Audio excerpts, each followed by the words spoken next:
Hello, everybody. Today's review is going to be of a movie from the 90s, I believe 1994, so a year after I was born, this movie came out. So this was a movie from definitely my childhood, and I don't think this humor would not work today at all. Like there was some kind of on the line humor even at watching this now as an adult that I was kind of like, wow, I guess I didn't really understand this as a kid, and it seems somewhat kind of inappropriate for adults and kids to be um, I guess kind of the dialogue.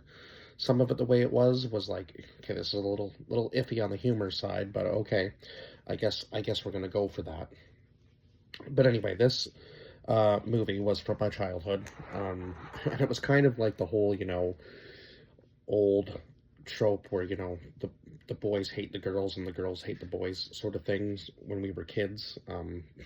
That was just something the whole like girls are gross and boys are gross sort of thing was just a just a comedy thing back in the day from when I was a kid, I guess. And sometimes they pitted us against each other in real life too. I guess maybe that's somewhat this movie kind of pushed that uh, agenda a little bit. Maybe I don't really know, but obviously it's because we're they're trying to say boys are supposed to be like with the boys and the girls are supposed to be with the girls. You're not supposed to like fall in love at an early age and so on and so forth. But one of the characters clearly is in love with the girl that he's uh, around, or at least likes her enough. I don't really know if, obviously, you wouldn't know what true love is at that sort of age anyway, because these kids are fairly young in this movie. I would say they're probably all from like probably like age 7 to 12 maybe in this movie. They might be a bit older, but I think they're pretty young. They're pretty young kids in this movie to know what true love actually is. So I'm sure it wasn't easy to film this movie and try to make kids understand that concept. That's for sure. And some of them, I guess, have kind of uh, had other roles as they grown up, but I guess quite a few of them from this movie, it seems like only really had this role and then they kind of moved on. And there were some guest appearances, obviously, in this movie. The Olsen twins, Whoopi Goldberg, even Donald Trump made an appearance as one of the kids' dads in this movie. So yeah, sometimes I forget that. Sometimes I forget what films he's in, other than like Home Alone 2, where he makes a short appearance. But yeah, he made an appearance in this movie too. So it is always funny to see people like that now that he's a president that he used to act in small parts. But yeah. So Petey is, I think, the first character we actually see in the movie besides one of the other kids, and he is the dog. So he's just as an important character in this movie as any of the rest of them.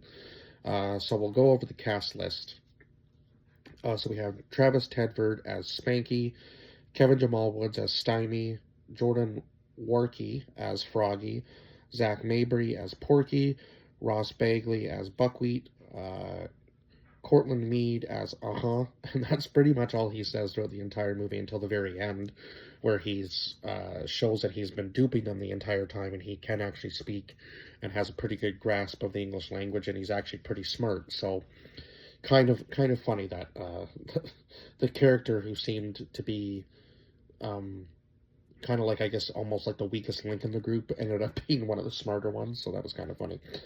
Sam Saletta as Butch and Blake Collins as Wyman. They were like the two bullies of the movie, so they were always trying to steal uh, the other team's go kart, right, and make it into their own. And of course, that's basically what this movie was leading up to, was this big huge go kart race at the end of the movie to win them this huge trophy and this prize money so that they could build back their clubhouse that unfortunately burned down thanks to them trying to play this trick on Alfalfa when he's in there with Darla. And then the clubhouse burns down, and of course they're never going to come up with the money on their own to build the clubhouse back. They need like 400 and something dollars, I think, and the prize money was 500. So yeah, they definitely needed that money. So then we had Blake Ewing as Waldo, who was, I guess he can kind of be mistaken for Macaulay Culkin. He does look a lot like him, which I think was kind of funny because I think a lot of people thought that this was Macaulay Culkin in this film, but it was not. It was Blake Ewing.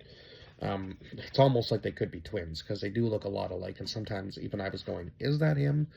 or "Is it not?" Yeah, it's just the resemblance is kind of uncanny. Then we had Brittany Ashton Holmes as Darla and Bug Hall as Alfalfa. So yeah, Alfalfa and Darla are the ones that are supposed to be in love, and of course, um, Waldo is also trying to win Darla's heart and affection, but he does not go about it the right way at all. He's just trying to hurt everybody in the race at the very end of the movie, and eventually Darla just kind of goes, I've had enough of you, and he goes, fine, then get out, and leaves her on the side of the road. So it really did show that he kind of cared more about himself than anybody else, unfortunately. And of course, Alfalfa was always the one that was like, I gotta um, fly my lady's colors on the front of my go-kart, because they do rebuild the go-kart. So I'm not sure where they ended up getting all the pieces. It seems like they were like searching through trash and a whole bunch of other stuff to build the second go-kart. And then of course the rocket on the back of Waldo's car. And then I think it was like a firework rockets that Butch and Moyne put on theirs, but they put them on backwards, so they end up going the wrong way in the race. And of course, there was more than one time when they went the wrong way. The sign had somehow been pointed so that it would look like they had to go straight, but really the race turns. So of course, it's just the three of them. I think it was, yeah, it was Spanky and Alfalfa, Butch and Moyne, and then of course Darla and Waldo in the one car together.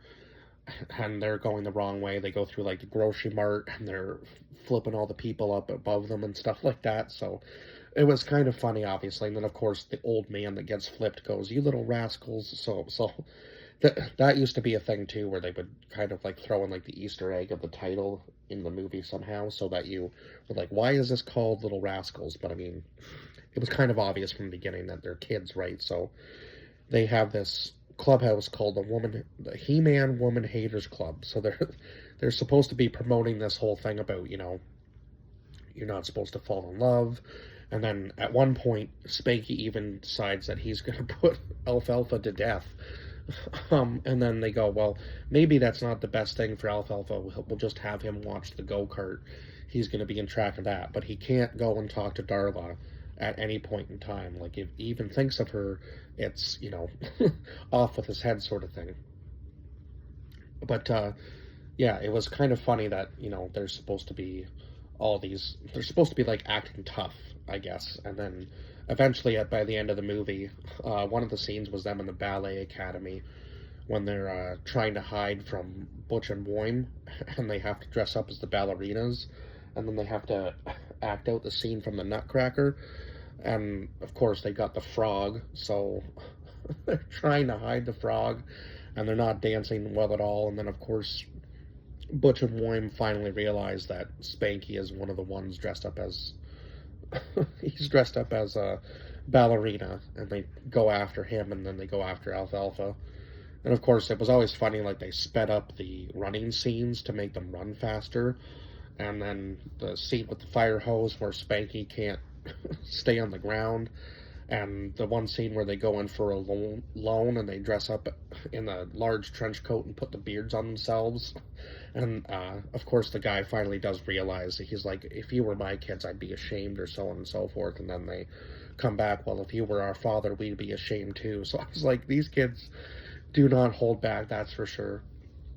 And then of course the bloopers and stuff were kind of funny too, like Darla's character always they're looking at the camera, and they're like, no, you can't look directly at the camera. But I mean, they're kids, right? So if she's looking directly at the camera, I know it looks like she's looking at you, but you could picture that she's looking at, another character possibly. So yeah, I mean, I guess. And then of course some of the kids forgetting their lines, obviously, and I think a lot of it was probably improv, like